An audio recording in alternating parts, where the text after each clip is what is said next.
A few things that affect the 2025 estimate for siding replacement cost are some of the styles that you want to use on the home.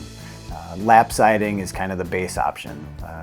6-inch and 7-inch cedar mill lap siding is what's stocked here locally. That's the best price point.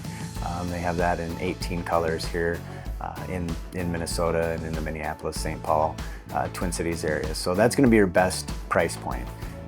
From there, you're going to go up to different styles, the board and batten, the shakes, some of the trim options, trimming windows. Those are all going to be adders to that base price.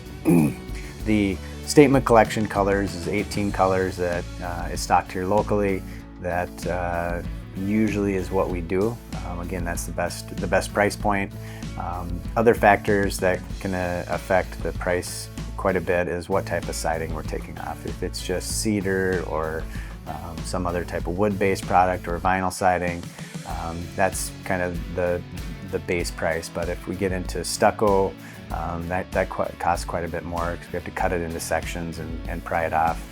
If there's lead-based paint in your current siding, there's some extra precautions that we have to take to do that, so that affects the price as well.